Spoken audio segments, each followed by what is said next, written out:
بسم اللہ الرحمن الرحیم، الحمدللہ رب العالمین والصلاة والسلام علی سید المرسلین وعلی آلہ وصحابتہ اجمعین ومن تبعہم بإحسان الی یوم الدین وبعد۔ قابل احترام ناظرین و حاضرین، حضرات و خواتین، السلام علیکم ورحمۃ اللہ وبرکاتہ۔ آج 28ویں تراویح کا خلاصہ یعنی سورۃ المرسلات سے سورۃ الطارق کے اختتام تک کا خلاصہ پیش کیا جاتا ہے۔ سورۃ المرسلات مکی سورت ہے۔ اس کا موضوع قیامت اور آخرت کا اثبات ہے اور ان نتائج سے لوگوں کو باخبر کرنا ہے جو ان حقیقتوں کے انکار اور اقرار سے آخرکار برآمد ہوں گے۔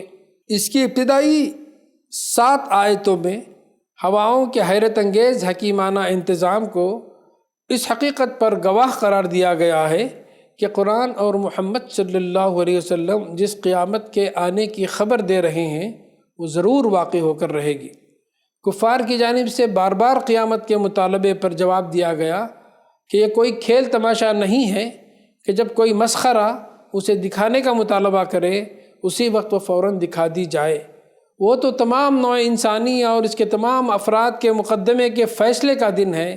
اس کے لیے اللہ نے ایک خاص وقت مقرر کر رکھا ہے۔ اسی وقت پر وہ آئے گی اور جب وہ آئے گی تو منکرین کے لیے تباہی کا باعث بنے گی۔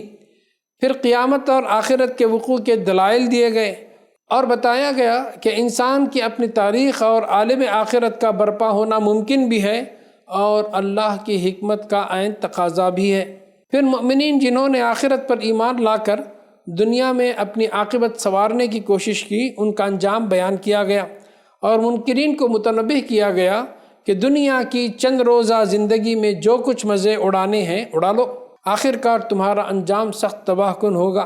پھر کہا گیا کہ قرآن سے جو شخص بھی ہدایت نہ پائے اسے پھر دنیا میں کوئی چیز ہدایت نہیں دے سکتی۔ سورۃ النبا مکی سورت ہے۔ اس میں قیامت اور آخرت کے اس بات پر دلائل دیے گئے ہیں اور زور دے کر بتایا گیا ہے کہ فیصلے کا دن یقیناً اپنے وقت مقرر پر آ کر رہے گا۔ تمہارا انکار اسے آنے سے نہیں روک سکتا۔ آخرت کے جھٹلانے والوں کا ایک ایک کرتوت گن گن کر رکھا گیا۔ جہنم ان کے لیے گھات لگائے ہوئے تیار ہے۔ جنہوں نے دنیا میں اپنے آپ کو ذمہ دار اور جواب دہ سمجھ کر دنیا میں آخرت درست کرنے کی فکر کی ان کی بہترین جزا کا ذکر کیا گیا۔ آخر میں خدا کی عدالت کا نقشہ کھینچا گیا کہ وہاں کسی کے اڑ کر بیٹھ جانے اور اپنے متوسلین کو بخشوا کر چھوڑنے کا کیا سوال، کوئی بلا اجازت زبان تک کھول نہ سکے گا۔ آخرت کا منکر اس دن پچھتا پچھتا کر کہے گا کہ کاش کہ میں دنیا میں پیدا ہی نہ ہوا ہوتا۔ سورۃ النازعات مکی صورت ہے۔ قیامت اور زندگی بعد موت کا اثبات اور رسول کو جھٹلانے کا انجام بیان کیا گیا ہے۔ آغاز میں موت کے وقت جان لینے والے اور اللہ کے احکام کو بلا تاخیر بجا لانے والے اور حکم الہی کے مطابق ساری کائنات کا انتظام کرنے والے فرشتوں کی قسم کھا کر یقین دلایا گیا ہے کہ قیامت اور موت کے بعد کی زندگی ضرور واقع ہو کر رہے گی۔ جن فرشتوں کے ہاتھوں آج جان نکالی جاتی ہے انہی کے ہاتھوں دوبارہ جان ڈالی جا سکتی ہے، اور جو فرشتے آج اللہ کے حکم کی تعمیل میں کائنات کا انتظام چلاتے ہیں وہی فرشتے کل اسی خدا کے حکم سے کائنات کا یہ نظام درہم برہم بھی کر سکتے ہیں اور ایک دوسرا نظام قائم بھی کر سکتے ہیں۔ یہ کام اللہ کے لیے دشوار نہیں ہے، بس ایک جھٹکا دنیا کے اس نظام کو درہم برہم کر دے گا اور دوسرے جھٹکے میں تم اپنے آپ کو زندہ موجود پاؤ گی۔ آخرت میں انسان کے دائمی اور ابدی مستقبل کا فیصلہ اس بنیاد پر ہوگا کہ کس نے دنیا میں حد بندگی سے تجاوز کر کے اپنے خدا سے سرکشی کی اور دنیا ہی کے فائدوں اور لذتوں کو مقصود بنا لیا، اور کس نے اپنے رب کے سامنے کھڑے ہونے کا خوف کیا اور نفس کی ناجائز خواہشات کو پورا کرنے سے احتراز کیا کہ دنیا میں وہ صرف گھڑی بھر ٹھہرے تھے اور چند روزہ زندگی کے لیے انہوں نے کس طرح ہمیشہ کے لیے اپنا مستقبل برباد کر لیا۔ سورہ عبس کا نزول یہ ہے کہ ایک مرتبہ مجلس میں حضور صلی اللہ علیہ وسلم سرداران مکہ کو اسلام قبول کرنے پر آمادہ کرنے کی کوشش فرما رہے تھے تو صحابی رسول عبداللہ ابن ام مکتوم رضی اللہ تعالیٰ عنہ آئے اور آپ صلی اللہ علیہ وسلم سے اسلام کے متعلق کچھ پوچھنا چاہا۔ حضور صلی اللہ علیہ وسلم کو ان کی مداخلت ناگوار ہوئی اور آپ نے ان سے بے رخی اختیار کی۔ اس پر اللہ تعالیٰ نے یہ صورت نازل فرمائی۔ اس میں حضور پر عتاب فرمایا۔ دراصل یہ سرداران قریش پر عتاب تھا جو اپنے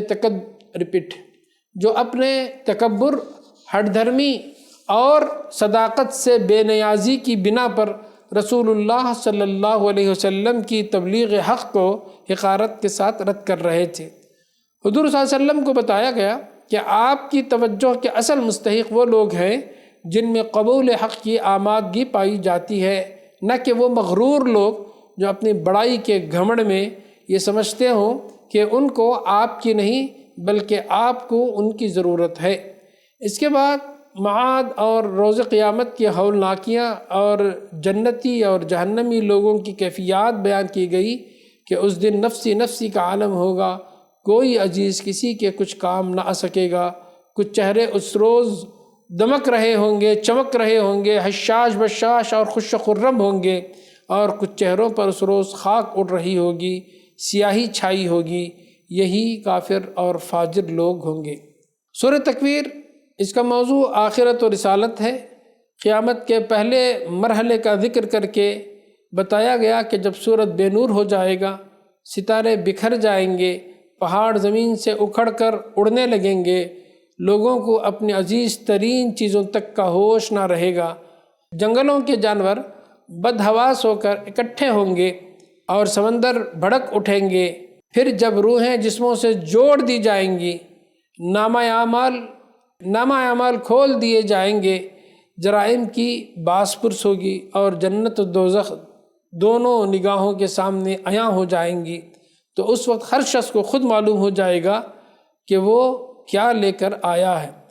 پھر رسالت کے بارے میں بتایا گیا کہ جو کچھ محمد صلی اللہ علیہ وسلم پیش کر رہے ہیں وہ کسی دیوانے کی بڑھ نہیں ہے اور نہ کوئی شیطانی وسوسہ ہے، بلکہ وہ ایک بزرگ عالی مقام امانت دار پیغمبر کا بیان ہے۔ اس سے منہ موڑ کر آخر تم کدھر چلے جا رہے ہو۔ سورۃ الانفطار مکی صورت ہے۔ اس میں روز قیامت کا نقشہ کھینچا گیا، پھر انسان کو خبردار کیا گیا کہ وہ رب کریم جس نے اسے بہترین جسم و ساخت پر پیدا کیا ہے وہ محض کرم ہی نہیں کرنے والا ہے بلکہ انصاف بھی کرنے والا ہے۔ تو کسی غلط فہمی میں مبتلا نہ رہ، اور تیرا اعمال نامہ اور تیرے تمام حرکات و سکانات نہایت معتبر کاتب کے ذریعے نوٹ کیے جا رہے ہیں۔ بہت جلد تیرا روز جزا برپا ہوگا جس پہ فیصلے کا اختیار صرف اللہ کے ہاتھ میں ہوگا۔ سورۃ المطففین، اس کا موضوع آخرت ہے۔ اس میں ناپ تول میں کمی اور اس عام بے ایمانی پر گرفت کی گئی ہے جو کاروباری لوگوں میں بکثرت پھیلی ہوئی تھی، جو آخرت سے غفلت کا لازمی نتیجہ ہے۔ بتایا گیا کہ آدمی کے اندر سچی اور مستقل دیانتداری صرف خوف خدا اور آخرت پر یقین ہی سے پیدا ہو سکتی ہے۔ پھر دل نشیں طریقے سے نیکوکار اور بدکار لوگوں کا انجام بیان کیا گیا اور اہل ایمان کو تسلی اور ان کے تذلیل کرنے والے کفار کو برے انجام کی وعید سنائی گئی۔ سورۃ الانشقاق، قیامت کے وقوع کی کیفیت بیان کرنے کے بعد بتایا گیا انسان کو خواہ اس کا شعور ہو یا نہ ہو، بہرحال وہ اس منزل کی طرف چاروں ناچار چلا جا رہا ہے جہاں اسے اپنے رب کے آگے پیش ہونا ہے۔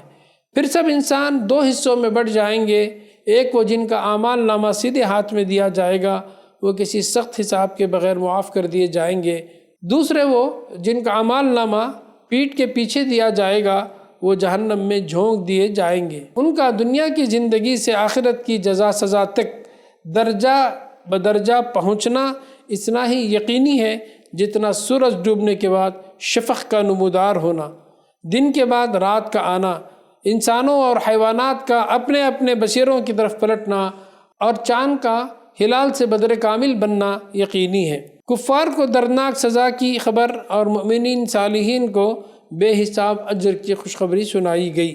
سورۃ البروج کا موضوع کفار کو اس ظلم کے برے انجام سے خبردار کرنا ہے جو وہ اہل ایمان پر ڈھا رہے تھے، اور مؤمنین کو تسلی اور صبر و استقامت کی تلقین کہ اللہ ان کے اجر ضائع نہیں کرے گا اور ظالموں سے بدلہ لے گا۔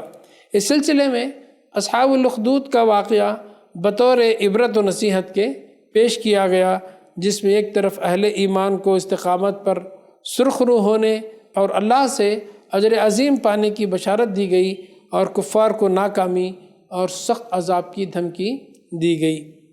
سورۃ الطارق میں بتایا گیا کہ انسان کو مرنے کے بعد اپنے خالق و مالک کے سامنے حاضر ہونا ہے، اور قرآن ایک قول فیصل ہے جسے کفار کی کوئی چال اور تدبیر زکھ نہیں دے سکتی۔ اسی پر آیاتیں ختم ہوتی ہیں۔ بارک اللہ لنا ولکم فی القرآن العظیم ونفعنا وإیاکم بالآیات والذکر الحکیم، وآخر دعوانا الحمد للہ رب العالمین۔